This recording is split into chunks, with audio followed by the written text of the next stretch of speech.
வணக்கங்க.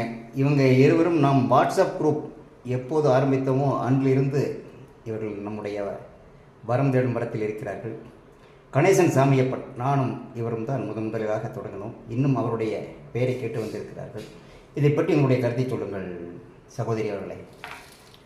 ஃபஸ்ட்டு ஃபேஸ்புக்கில் நீங்கள் கொங்கு வேளாளர் திருமணம் எந்த விதத்துல எல்லாம் தடைபடுது அப்படிங்கிறதெல்லாம் ஒரு விவரம் பதிவு பண்ணி இந்த மாதிரி ஒரு குழு ஆரம்பிக்கிறோம், நம்முடைய சமூகத்தை சேர்ந்தவங்க இதை பயன்படுத்திக்கங்க அப்படின்னு போட்டப்பவே எங்களுடைய மகனுக்காக வரன் தேடுவதற்காக இந்த குழுவில் நாங்கள் சேர்ந்து அதில் சில பதிவுகள் எல்லாம் நிறைய பார்த்து பையனுக்கு செலக்ட் பண்ண முடியல, எங்கனால வரன் கிடைக்கல.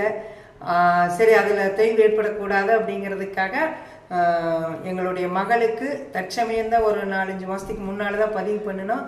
உடனடியாக வரன் அமைஞ்சு இப்போ வரக்கூடிய ஜனவரி மாதம் 19-20 எங்களுடைய மகளுக்கு திருமணம் நிச்சயிக்கப்பட்டுள்ளது. அதற்காக வரன் தேடும் வரத்தை மனமாற மென்மேலும் நிறைய கொங்கு வேளாளர் சமூகத்து குழந்தைகளுக்கு இவ்வாறான திருமணங்கள் நம்முடைய சமூகத்திலேயே வரன் கிடைத்து திருமணம் நடக்க வேண்டும் என்பதுதான் எங்களுடைய ஆசை.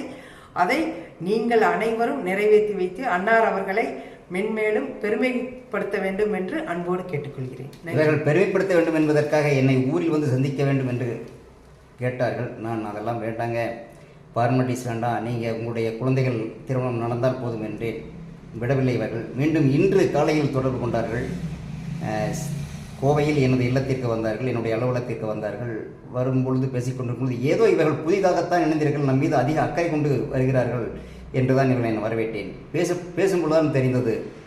ஒரு வார்த்தை சொன்னார்கள், கணேசன் சாமியப்பன் என்றார்கள். அவர் சென்று ஏறக்கூடிய 2-3 ஆகிவிட்டதே, எப்படி இவர்கள் பெயரை அவர்கள் உச்சரிக்கிறார்கள் என்று நான் யோசித்தேன். அப்போது சொன்னார்கள், இந்த குழு ஆரம்பிக்கும் பொழுது 6வது நபராக இதில் இணைந்தவர்கள்.